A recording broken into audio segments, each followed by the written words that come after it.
The new life they dreamed of creating is threatened when a demon's hunger for unborn souls emerges from their own basement. The film begins with a detective named Eric and the police receiving a report from a resident who heard a commotion at Charles Winter's house. They rush to the location and find Charles standing in front of his home with his clothes covered in blood, and he is immediately arrested without resistance. Inside the bedroom, the police discover the bodies of Charles's 2 children lying lifeless, while his wife's body is found outside with her stomach torn open. It is revealed that Charles's wife had been pregnant, but the baby that should have still been in her womb is missing. Eric suspects that Charles intentionally ripped open his wife's stomach to take the baby, and because there are no signs of the newborn anywhere near the scene, it is very likely that Charles hid the baby somewhere. During the interrogation, Charles stays silent and refuses to explain why he killed his family or where the newborn is. Instead of giving answers, he says only one thing that shocks Eric. Charles wants Eric's unborn child. Eric is confused about how Charles even knows his wife is pregnant.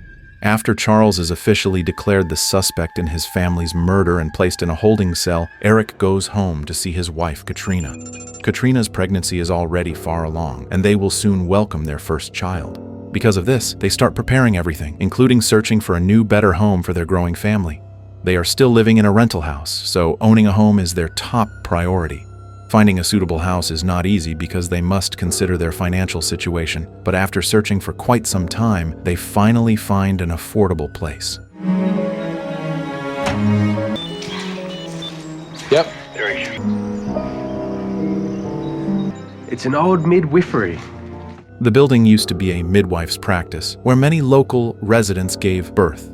Many children were born there, but for unknown reasons, the building was eventually abandoned and left neglected for a long time.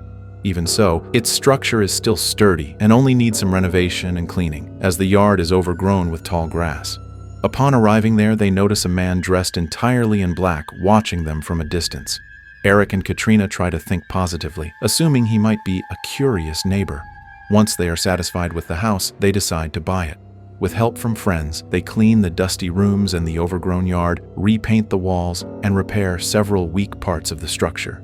They tidy every corner so it becomes comfortable to live in again. They also begin moving their belongings from the old house little by little. While organizing one of the rooms, they find some old items left in the basement, such as bags and worn-out dolls. After throwing away everything useless, they continue with their activities as usual. Jeez, look at this thing. Night eventually falls, and while Katrina is listening to music, she senses something strange, as if someone is watching her from afar. When she checks around, she is suddenly startled by Eric, who has just returned from work.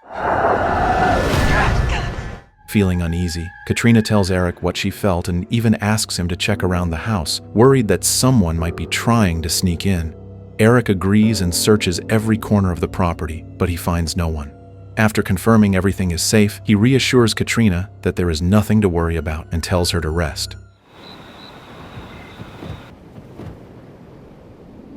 The next morning, Katrina wakes up and is shocked to see something impossible happening just like that.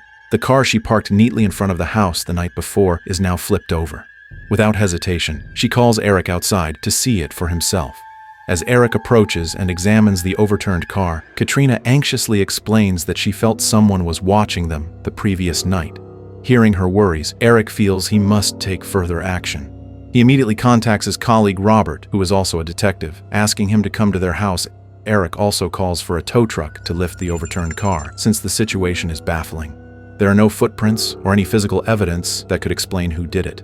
Eric grows more suspicious that this wasn't done by just one person, maybe a group of people messing around or even purposely targeting them. They can't take this lightly, so Eric asks Robert to help keep watch at their house through the night as a precaution. Eric fears that what Katrina said might be true, that someone may have tried to enter their home. That night, Eric and Robert guard the outside of the house, watching every corner with full alertness.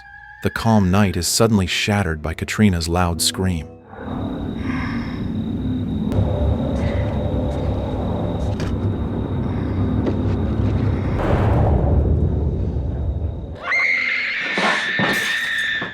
Katrina claims she saw a woman dressed in white, looking like a nurse who wanted their baby. Robert immediately searches every part of the house but finds nothing. There are no signs of anyone breaking in. All doors and windows are still tightly locked. Eric begins to think everything might be only in Katrina's mind. He understands that a first pregnancy can bring significant emotional pressure, and the stress and exhaustion might be causing hallucinations. Worried about Katrina's condition, the next morning, Eric takes her to the doctor to make sure everything is okay. After an examination, the doctor concludes that Katrina is physically fine, but is experiencing stress that triggers hallucinations. To help her rest properly, the doctor prescribes medication that is safe for pregnant women. Underlying bipolar disorder. Rare and usually It's not uncommon for women to experience. After returning home, Eric gently asks Katrina to take the prescribed medicine, hoping the hallucinations won't return. However, Katrina insists repeatedly that what she saw wasn't a hallucination. She is certain the woman in white, who looked like a nurse, was real and truly wanted their baby. Eric reassures her that she might simply be overwhelmed by the pressures of their first pregnancy. He tells her to rest and not dwell on the incident. After making sure Katrina is calm, Eric leaves for work as usual, promising to return that night. Shortly after Eric departs, the atmosphere in the house begins to feel different. Katrina once again experiences a supernatural disturbance, hearing a voice repeatedly demanding that she surrender the baby she is carrying.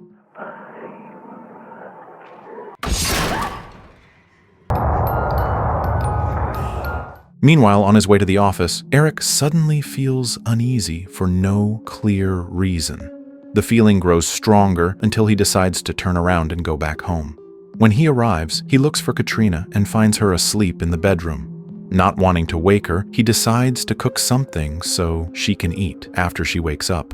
While cutting vegetables and potatoes, his eyes fall on the trash bin. Inside, he finds the medicine the doctor prescribed thrown away. Feeling disappointed and upset, knowing he only wanted to help her recover, he immediately wakes Katrina and asks her why she threw the medicine away. Katrina explains that she was afraid the medicine might harm the baby she is carrying. Although annoyed, Eric chooses not to prolong the argument and tells her to rest. Night falls again. As Katrina sleeps, she has a nightmare in which several dark shadow figures try to kill her unborn child.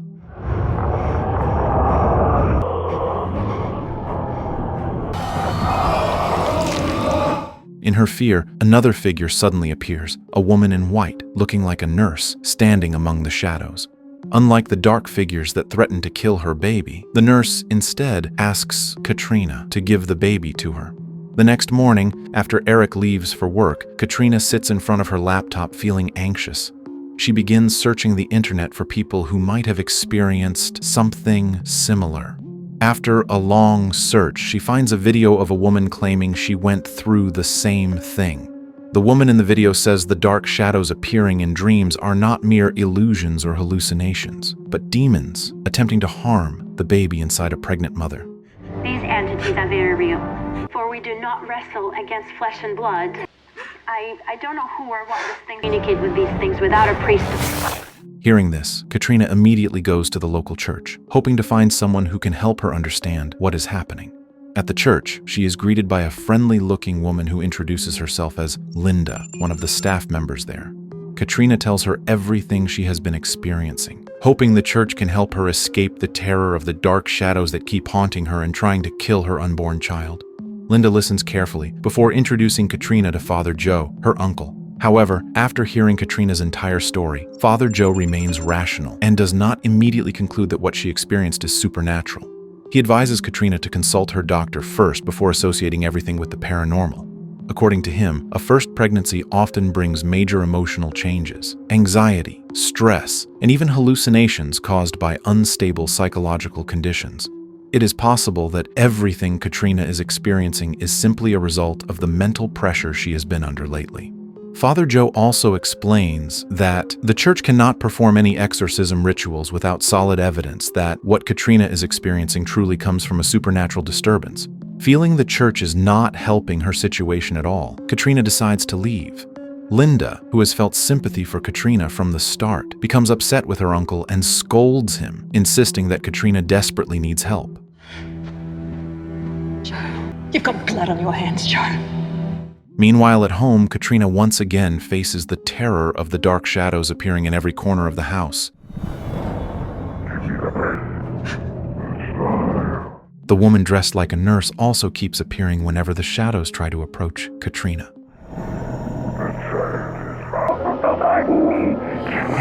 Night falls. While Eric is relaxing in the living room after work, he suddenly experiences several unexplainable supernatural events. Must be tough. I don't know what to say.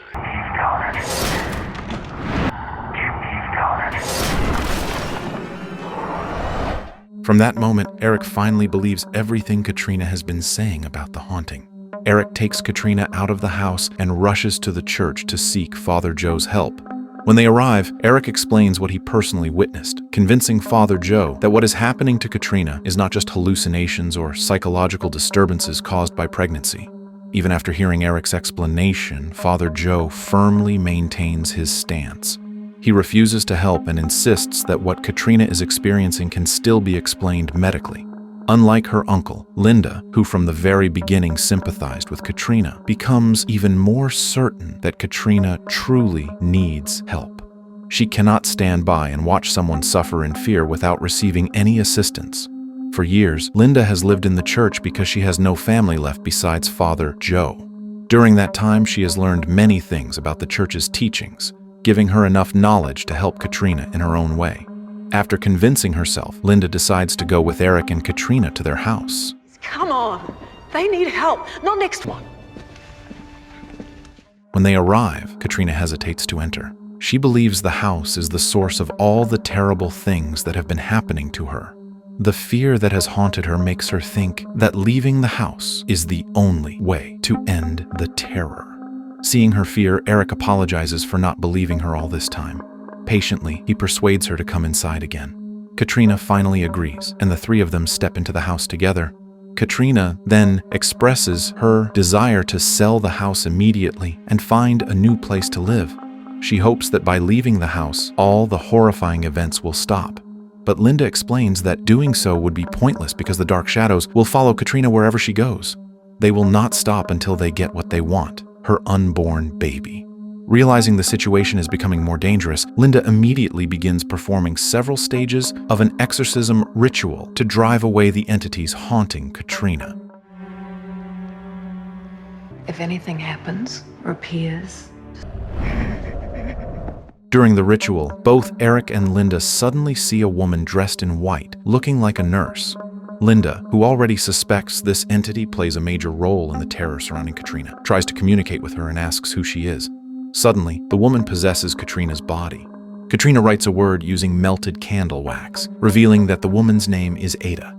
After the event, Katrina collapses and loses consciousness. Ada. Sometime later, she wakes up and immediately looks for Eric. She finds Eric and Linda searching online for information about the name Ada. After digging through the internet, they find an old article revealing her identity. The woman is Ada Horace, a midwife who worked in 1955 in the same house where Eric and Katrina now live. The article states Ada was accused of being responsible for the deaths of 4 babies under her care. After discovering who has been haunting Katrina, Linda explains that the only way to stop the terror is to find Ada's grave, take her remaining bones, and burn them completely. Linda believes Ada made a pact with a demon, which might explain why she was capable of killing 4 innocent infants. Eric, Katrina, and Linda quickly go to the police station, hoping to find old records related to Ada Horace. They believe the documents might contain clues about her burial location. However, after checking the archives, they uncover a shocking fact. According to the autopsy report, after being accused of killing the 4 babies, Ada Horace took her own life. The report states she died from slit wrists. Linda asks permission to bring some evidence, including photographs from the scene. She plans to show them to Father Joe to hear his opinion. While looking through the photos, Eric is startled by an inscription, Andrew Winter, 1956. Eric realizes there must be a connection between this case and the Winter family. Feeling the need to investigate further, he decides to visit the only surviving member of the family, Charles Winter, who is currently in a holding cell.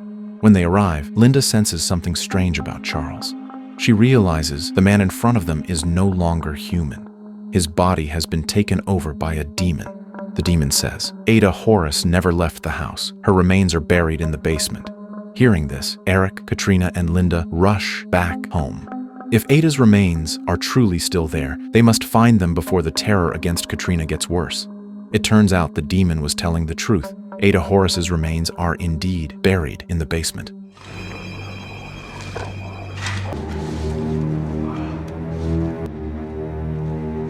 Give me a hand. Gently. Without wasting time, Linda prepares a ritual to burn the bones. In the name of all curses, lies, deceptions. Ada's spirit tries to stop her by appearing before them, but Linda easily drives her away with a series of prayers. Without delay, Linda pours a flammable liquid over Ada's bones and sets them on fire. The flames rise, burning every piece of bone, ensuring Ada's spirit can never return. Believing the terror has finally ended, Linda says goodbye to Eric and Katrina. They thank her deeply for everything she has done.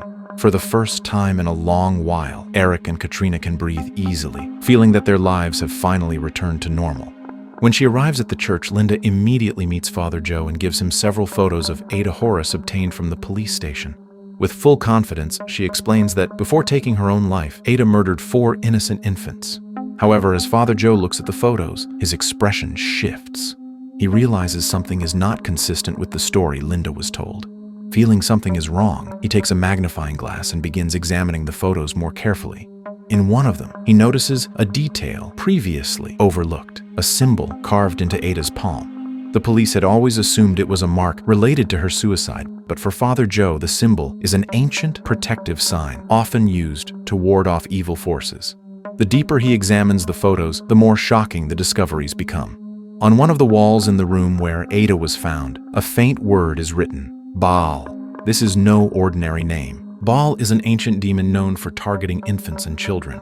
He possesses great power and is surrounded by an army of dark shadow beings that obey his commands. Father Joe concludes that Ada was not a murderer as everyone believed. Instead, she was someone trying to protect the babies from the demon Baal. Once she became aware of the demon's presence, Ada tried to find ways to fight it. The symbol on her hand was a form of resistance, her last attempt to shield the remaining infants. But the demon was too strong. She could not stop the curse entirely, and the only way to offer lasting protection was to sacrifice herself. She wanted to ensure that even in death, her spirit could stay behind to protect pregnant women and their babies from Baal's threat. Linda feels guilty for believing Ada was evil and wanted Katrina's baby. In reality, Ada had been protecting Katrina and her unborn child all along. That is why the dark shadows could never touch Katrina. Ada was the one shielding her. The demon Baal possessing Charles Winter's body tricked Linda into burning Ada's bones. With Ada's remains destroyed, the spirit that had been protecting Katrina is now gone. This means the dark shadows, once held back by Ada's presence, are now free to approach and target the baby in Katrina's womb. Realizing the grave danger Katrina is in, Linda asks Father Joe for help before it's too late. Joe tells Linda to go to Katrina's house immediately while he prepares the items needed for an exorcism. Linda contacts Eric to check on Katrina. Eric, however, is at the police station after receiving news about Charles's death. He had killed himself in his cell by repeatedly smashing his own head. How the fuck did this happen? Oh, fuck. Eric, get back to the house now. What's even more shocking is what they found inside the cell.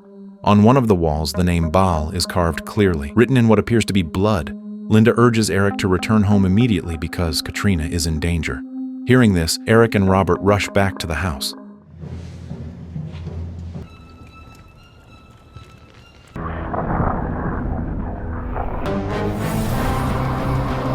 When they arrive, they see numerous dark shadows moving across the front yard.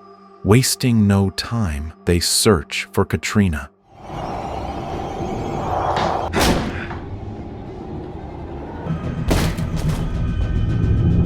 After checking every room, they still cannot find her. Eric remembers there is one place left, the basement, and he is right.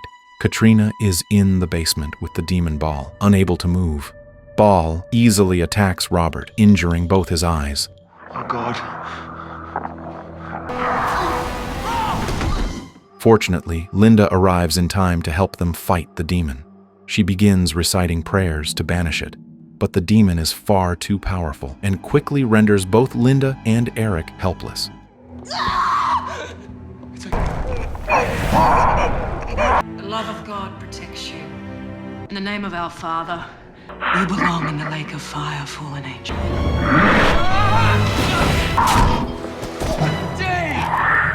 Give me the child now. Meanwhile, Robert attempts to shoot Baal but is controlled by the demon instead, turning the weapon against himself.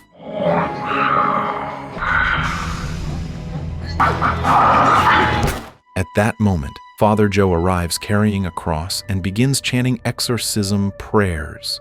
He commands Baal to stop hunting Katrina's unborn child, but Baal is overwhelmingly strong and kills Father Joe by crushing his skull. The end.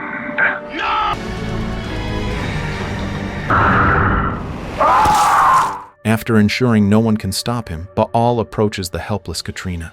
In an instant, he tears the baby from her womb and disappears into the darkness with the child, leaving Katrina dead. Eric can only watch in despair as the demon vanishes with his baby. The final scene features a narration stating that Eric is suspected of murdering 4 people: Katrina, Robert, Linda, and Father Joe. He is found guilty and sentenced to life in prison.